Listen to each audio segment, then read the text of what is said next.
Todo, ¿verdad?, nace desde el nacimiento de nuestro Señor Jesucristo.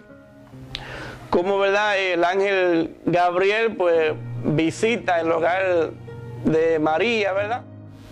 El Salvador se iba a hacer visible. El Hijo, llamado así el Hijo de Dios, iba a ser visible, iba a tomar condición humana. Y por eso acude Dios a la participación de una mujer llamada María. José, cuando ve que María está encinta, pues se llena, ¿verdad?, diríamos, de un celo, ¿verdad? Y siente en su corazón, pues, dejar a María, pensando en que María le había hecho lo malo. Pero no fue así, sino que el Espíritu Santo, ¿verdad?, había hecho sombra en el vientre de María. Ella misma lo proclama, dice: dichosa, bienaventurada, me llamarán todas las generaciones, porque el Poderoso ha hecho obras grandes por mí. Significa el haber sido escogida como madre de Salvador, significa una gran bendición. Ser partícipe de la obra de salvación de esta manera no es cualquier cosa.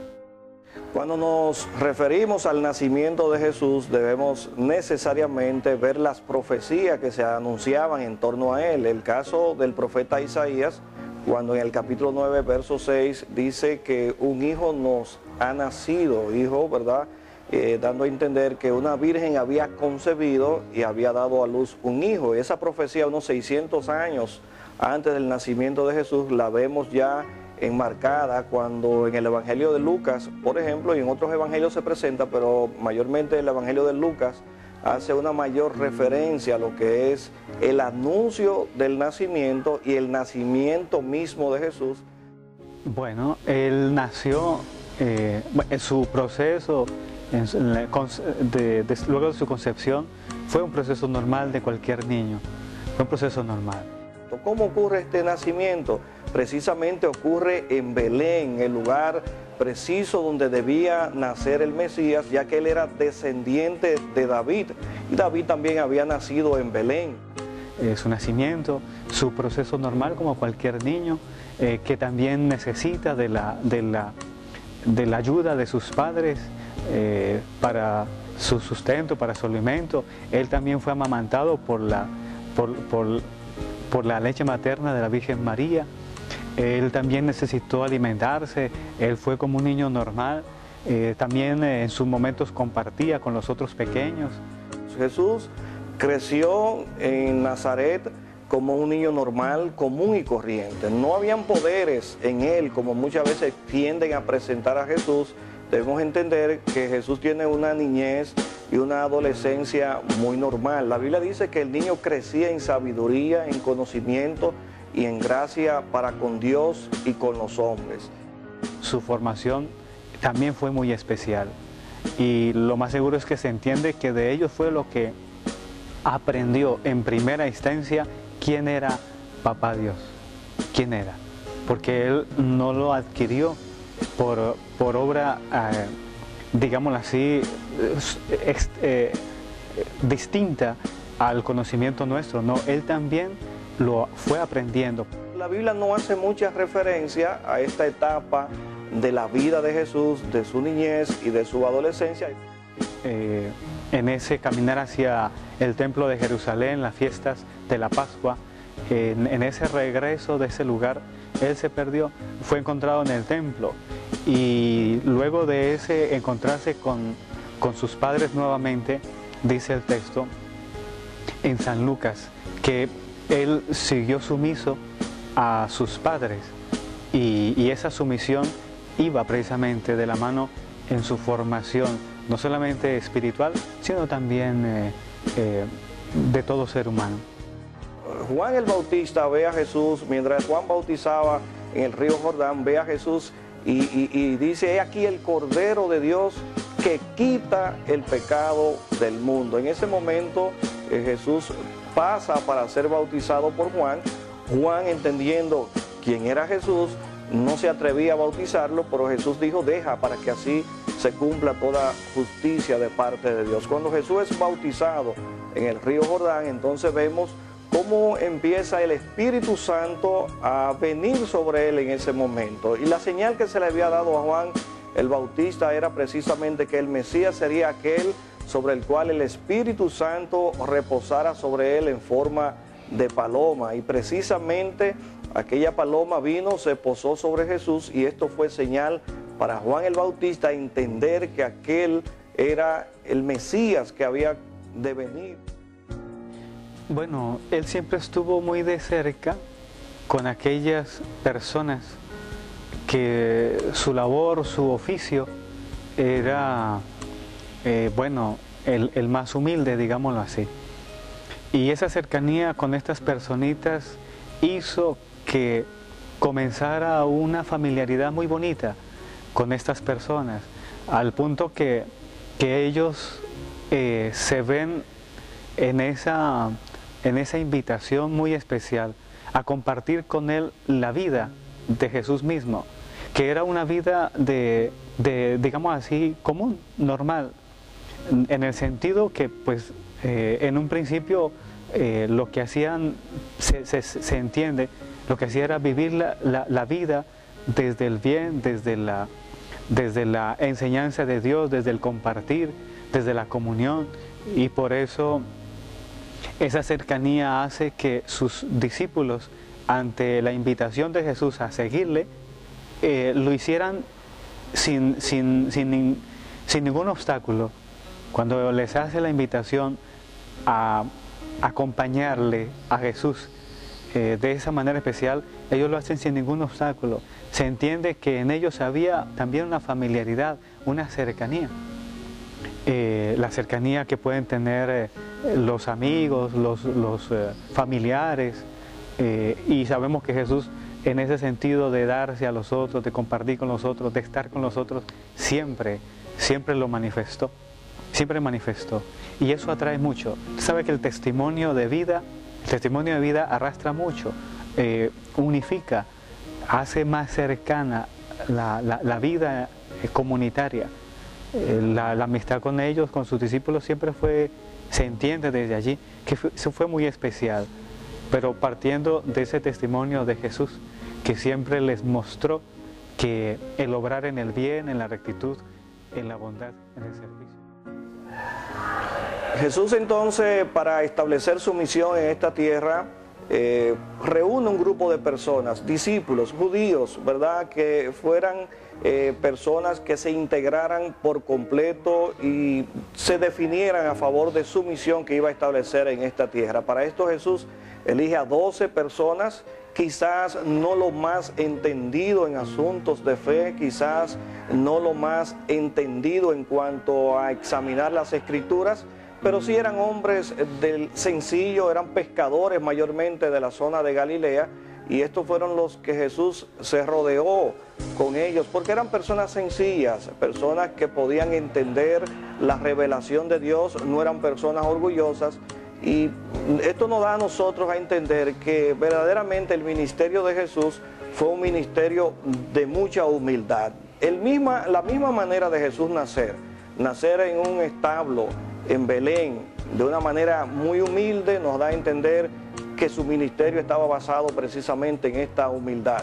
La misma manera de él vivir su vida sin tener apego a nada material, a ninguna cosa material de esta tierra, nos muestra a nosotros el sentido de humildad que tuvo, como refiere la Biblia en la carta del apóstol Pablo a los Filipenses, en su capítulo 2, habla de que en Jesús, ¿verdad?, siendo Dios, no estimó ser igual a Dios como cosa que aferrarse, sino que renunció a esa condición y se hizo siervo de los hombres. Vemos como Jesús, en forma humana, que es Dios en forma de hombre, entonces empieza a servir a la humanidad y empieza a sanar, empieza a obrar en favor de cada una de las personas que en un momento determinado estaban necesitados. Esta incursión de estos 12 discípulos le da a Jesús la capacidad de poder moverse de un lugar a otro, ya que cada uno de ellos tenían asignada alguna posición en específico. Sabemos el caso de Judas, por ejemplo, que más tarde le traiciona, era el tesorero del grupo, pero asimismo también habían personas que tenían distintas formas de ser. Si se hiciese un estudio psicológico de cada uno de los discípulos, vamos a notar que cada uno de ellos se distinguía por alguna manera. El caso de Pedro, por ejemplo, que era un hombre muy atrevido, muy aguerrido, muy emotivo y que sobresaltaba sobre los demás discípulos. Precisamente el apóstol Pedro fue uno de los círculos cercanos de Jesús. Cuando Jesús se reunía para visitar a una persona o para obrar un milagro, mayormente se rodeaba de Pedro, de Santiago y de Juan. Santiago y Juan eran dos hermanos que también pertenecieron a este círculo íntimo de Jesús cuando Jesús iba a hacer algún milagro. El caso, por ejemplo, de la transfiguración de Jesús en el monte, quienes estaban presentes precisamente eran Pedro, Santiago y Juan. Es decir, que Jesús tenía 12 discípulos, pero a cada uno de ellos le dio su lugar y cada uno de ellos entendió también el valor que tenía el hecho de ser discípulo de Jesús. La ley estaba por encima de la misericordia, del amor, de la misma persona, del ser humano.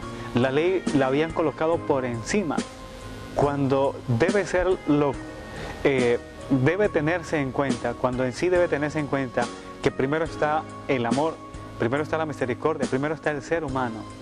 Entonces, habían algunas personas que no importaba el ser en sí.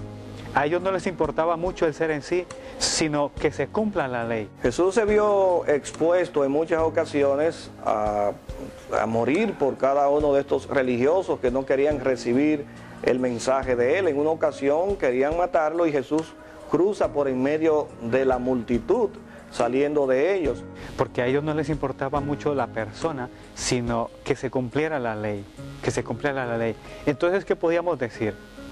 Que Jesús no cumplía la ley y que muchos no cumplían la ley y estaban afectando a ellos. No, sino que lo que sucede es que cuando se coloca primero la persona por encima de toda situación, hay ocasiones en que la ley pasa a una segunda instancia. Pero también podemos ver el caso de otros que sí recibían el mensaje de Jesús y le querían hacer rey. Y Jesús entonces se escondía de ellos porque no quería en ese momento que se diera esa condición, ya que él tenía una meta y un propósito específico, que era que la voluntad de Dios se cumpliera en él, porque él tenía que llegar a la cruz, él tenía que morir, y entonces si él se dejaba proclamar rey, entonces el plan de Dios iba a ser abortado y no iba a poder redimir a toda la humanidad. Desde que comenzaron a ver en Jesús una persona distinta que estaba quitándoles seguidores a ellos, y por lo mismo veían que mucha gente le estaba siguiendo, le estaba haciendo caso a Jesús, ellos ya comenzaron a planear de qué manera hacerlo a un lado, si era necesario quitarle la vida, si era necesario hasta eso. En el Evangelio de Juan, capítulo 1 y verso 11, que dice que Jesús a lo suyo vino, es decir, a lo propio que él iba a hacer, pero los suyos no les recibieron. Esto se refiere a estas personas que eran los llamados a recibir el mensaje de parte de Dios, los llamados a poder conocer el tiempo específico cuando el Mesías iba a venir para traer salvación y vida eterna. Los fariseos y los partidarios de los fariseos, en ese entonces los escribas, los sacerdotes, comenzaron a ver esa realidad, quisieron quitarle la vida. En alguna ocasión, aquí lo relata Juan capítulo 8, que dice que comenzó a Jesús a hablar en ciertos detalles de que Él es Dios. En ciertos detalles les hablaba de que Él es Dios. Les dice, en un momento en que le confrontan con la Escritura, le dicen que Él es un endemoniado. No le dieron gran validez a esta figura que era Jesús y a su mensaje al verlo cotidianamente en Nazaret. Incluso se atrevían a decir que si de Nazaret podía salir algo bueno, y Jesús precisamente por eso fue denostado, por esa razón su mensaje no fue bien recibido.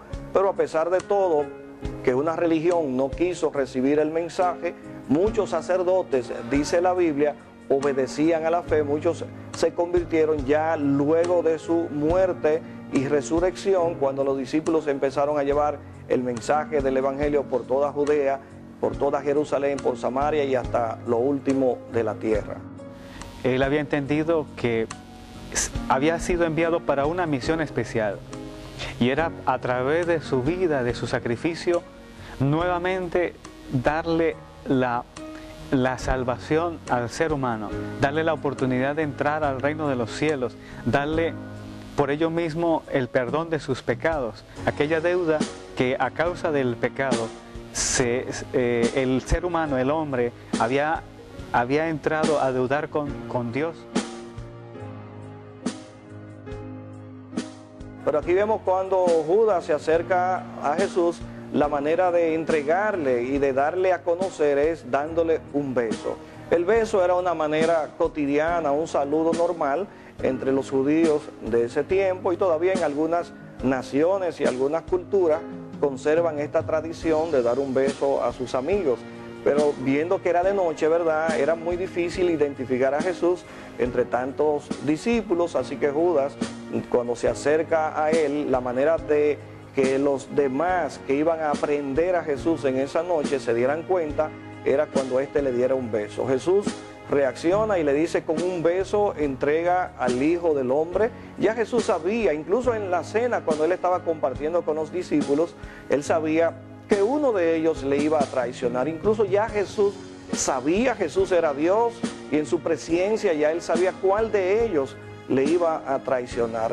Y vemos cómo termina la vida de Judas, ahorcándose, colgándose y reventándose cuando el árbol se rompe y cae al vacío, como registra el libro de los Hechos de los Apóstoles. Si por él fuera, o el Padre Celestial así también lo hubiese querido, hubiese mandado, dice él, una legión de ángeles, ejércitos celestiales, para impedir ese momento de la aprehensión de Jesús.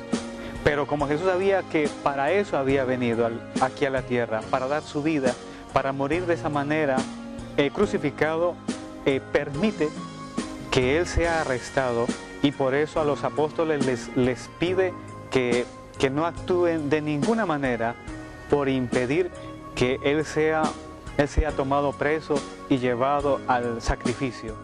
Cuando van a aprender a Jesús, Pedro, que era uno de los discípulos más atrevidos de Jesús, llevaba una espada. Entonces toma la espada y le corta la oreja a uno de los soldados. La Biblia reseña que ese soldado se llamaba Malco. Así se llamaba el soldado al cual Pedro le tumba una oreja.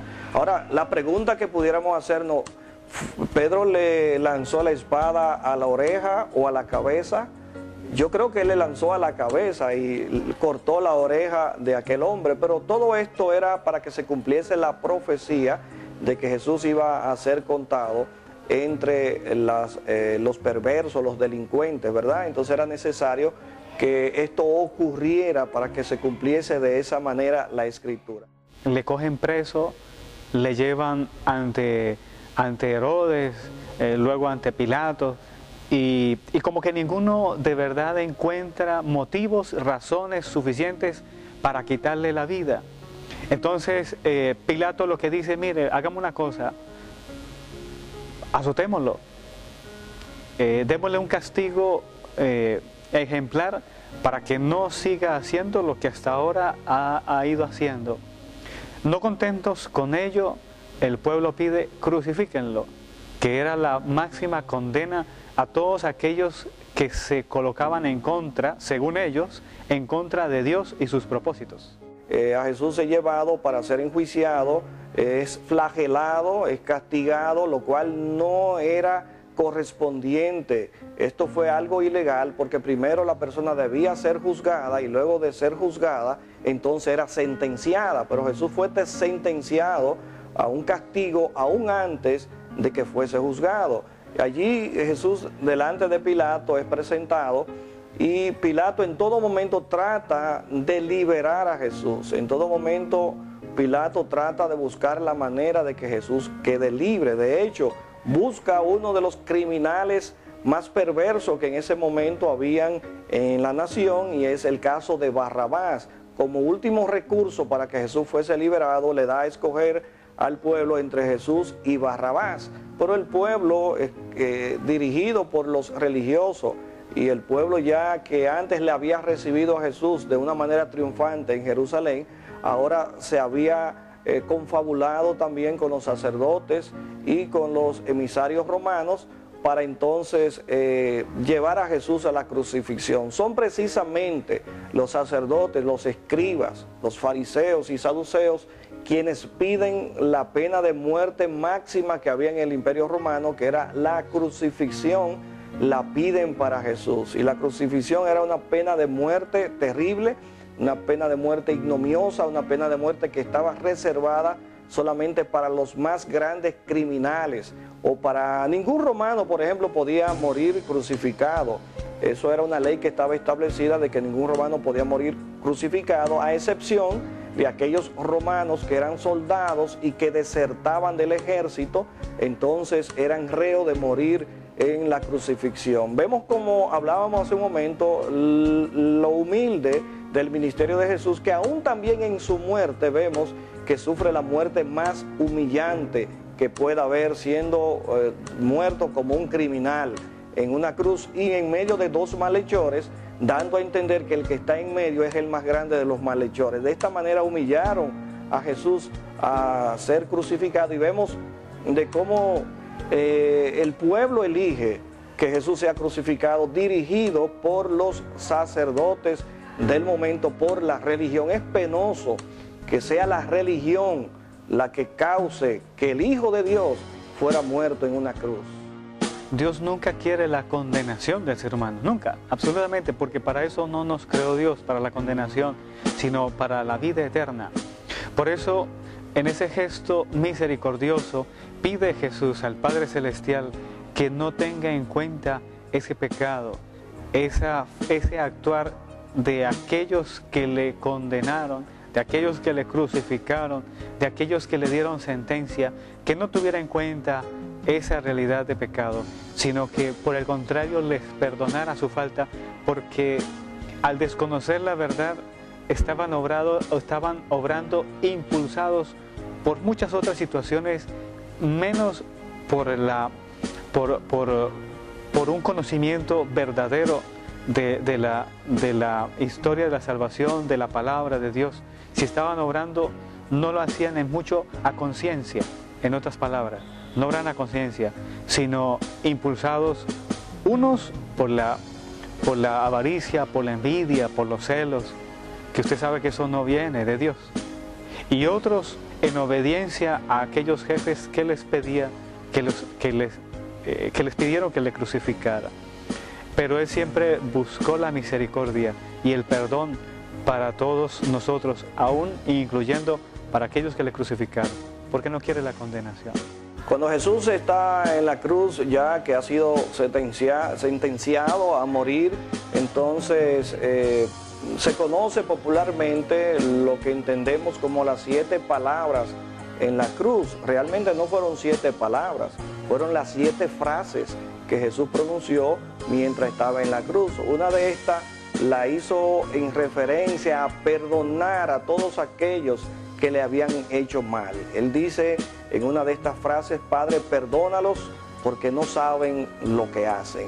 Y esto es algo digno de imitar. Por eso toda persona que profesa el cristianismo, toda persona que profesa ser cristiano, debe mantener el perdón como un estandarte en su vida. No puede tener enemigos, tiene que perdonar. Jesús lo enseñó aún en el momento álgido y cumbre de su vida, ya en su muerte, prácticamente agonizando en una cruz. Clama por el perdón para los verdugos, para aquellos que le estaban llevando a la muerte. Vemos cómo la misericordia de Dios se ha extendido sobre toda la tierra, y Jesucristo precisamente vino a dar ejemplo de esa misericordia de Dios, vino a dar ejemplo de ese amor que Dios ha extendido sobre toda la humanidad, ya que en el último momento de su vida, cuando Él quizás pudo bajar de la cruz y eliminar a todas esas personas que en ese momento le hacían frente, Él hizo y cumplió el propósito de Dios de morir a favor de toda la humanidad y en ese momento perdonar a todos aquellos que le habían hecho daño.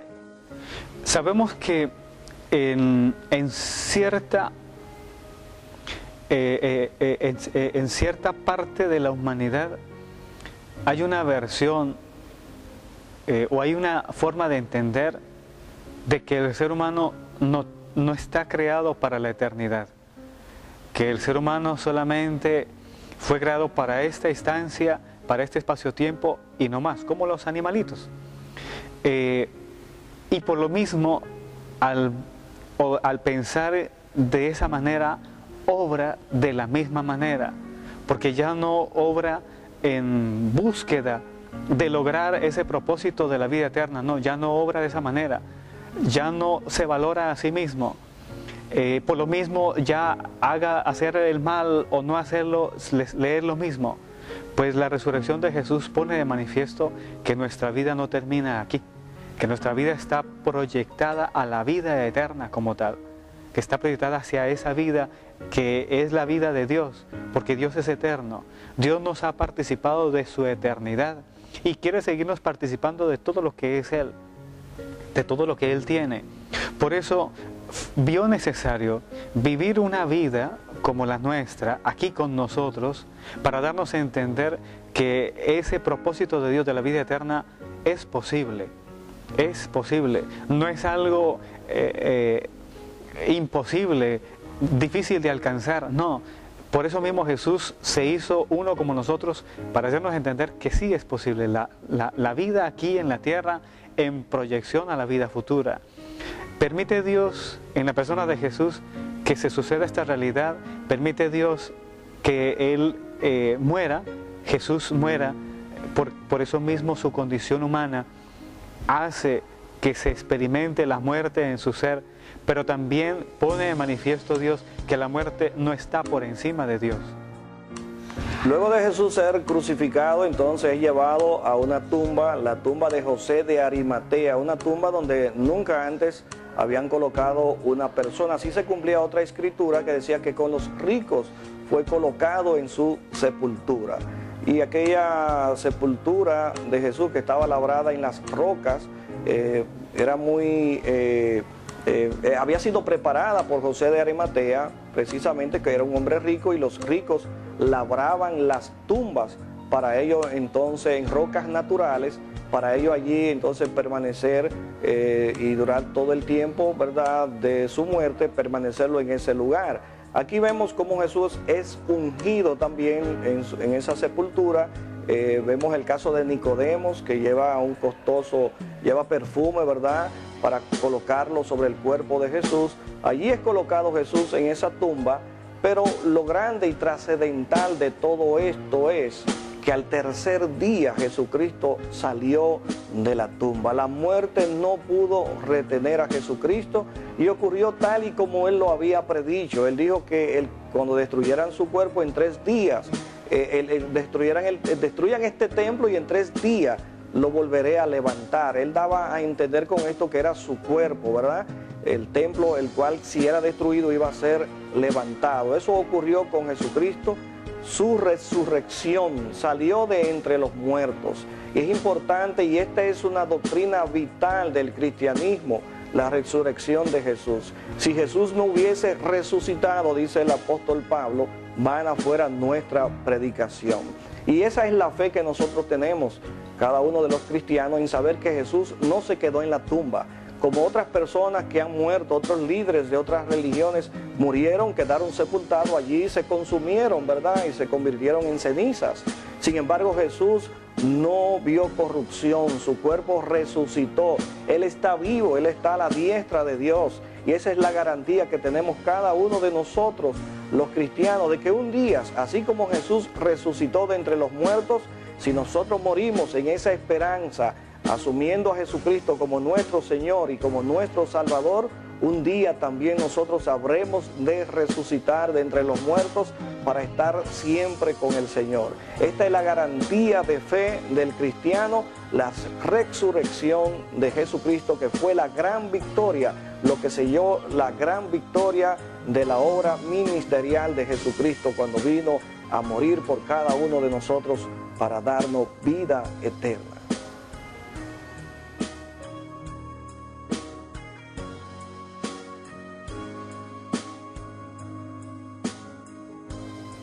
Semana Santa, tiempo de reflexión, tiempo en que todos los seres humanos lo tomamos para recordar la muerte y crucifixión de nuestro Señor Jesucristo.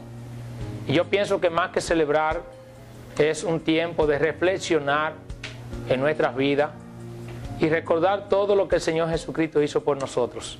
Señor que vino del cielo dejando su trono, su Padre, su gloria, para venir y encarnarse en el cuerpo de una mujer santa llamada María, nacer de su vientre, caminar por nuestra tierra hasta que cumpliese su mayoría de edad, o sea, los 30 años. Y a los 30 años acude al bautismo, luego comienza su ministerio, el cual fue de hablarle a las personas acerca del amor del Padre, de la salvación de nuestras vidas, de llevarnos hacia su reino e implantar el reino de Dios, su paz, su amor y su misericordia sobre la faz de la tierra. El Señor caminó entre nosotros durante 3 años y medio, predicando el Evangelio, primero llamando a sus discípulos, entre los cuales estaba Judas, aquel que lo entregó, aquel que lo vendió por 30 monedas de plata. Y en este sentir fue también crucificado, muerto y sepultado. Pero esto no se queda allí. El Señor Jesucristo había predicho ya que al tercer día resucitaría, y así mismo fue. La muerte de nuestro Señor Jesucristo nos ha servido a nosotros para que a través de ella hoy nosotros tengamos vida. O sea que Él puso su vida en rescate por la nuestra. Él pagó el precio de nuestros pecados. Y Él no dijo solamente que lo recordásemos en una semana durante el año, sino que su muerte, Él dijo aquella noche que cenaba con sus discípulos, la noche en que Judas lo iba a entregar, Él le decía que su muerte iba a llegar, pero que debíamos recordarla. Por eso Él partió el pan aquella noche e hizo el brindis con el vino diciendo: este es mi cuerpo que por vosotros es partido, y esta es mi sangre. Recuerden esto cada vez que lo hagan en memoria de mí. O sea que la muerte de nuestro Señor Jesucristo debemos recordarla siempre. ¿Y para qué la recordamos? Para entender que Él puso el precio por nuestro pecado. Y el precio fue su muerte, muerte de cruz. Muerte por la cual toda la humanidad puede obtener la salvación, puesto que fue un sacrificio que Él hizo para pagar el pecado de la humanidad, y a través de ese sacrificio todos nosotros podemos heredar el reino de los cielos. Así que la Semana Santa no es otro momento que para recordar en memoria de nuestro Señor Jesucristo lo que Él hizo por cada uno de nosotros. O sea que en vez de celebrar cosas que se ha dañado realmente la tradición de lo que es la Semana Mayor o la Semana Santa, hoy día la gente la ha tomado más para corrupción que para santidad. O sea que yo creo que ya la palabra Semana Santa le está quedando grande, puesto que es una semana totalmente de corrupción. Ya la gente lo único que piensa es en vacaciones, a qué playa irse a disfrutar y a gastarse el dinero que tiene en bebida, en drogas, en prostituciones, y han tergiversado realmente lo que es la Semana Santa. La Semana Santa es un momento para recordar todo el sufrimiento que nuestro Señor llevó en la cruz del Calvario por nuestra causa, porque Él fue y es y será santo, pero por nosotros se hizo inmundo, se hizo pecador para pagar por nosotros el precio que debíamos pagar nosotros mismos. O sea que yo creo que debemos recordar con reflexión, con momentos de santidad, leyendo la palabra de Dios, congregándonos en las iglesias, tomando momentos de oración. Este sería realmente la celebración de nuestra Semana Santa, reflexionando y recordando todo lo que nuestro Señor Jesucristo pasó por cada uno de nosotros. Y ojalá que la humanidad entienda esto y que todos nosotros comencemos a tener una mejor vida, olvidándonos de los vicios, de las corrupciones y tratando de vivir una vida que agrade más al Señor. No nos acerquemos a Dios solamente en esta semana porque vemos en la película cómo lo mataron. Acerquémonos a Dios por lo que dice su palabra, que todos nosotros tenemos acceso a ella, nada más que muchos no la leen. Pero si nosotros realmente queremos recordar lo que pasó en una semana como esta, deberíamos cambiar nuestro estilo de vida. Deberíamos honrar al Señor por todo lo que Él pasó por cada uno de nosotros. Así que reflexionemos y busquemos a Dios ahora que puede ser hallado.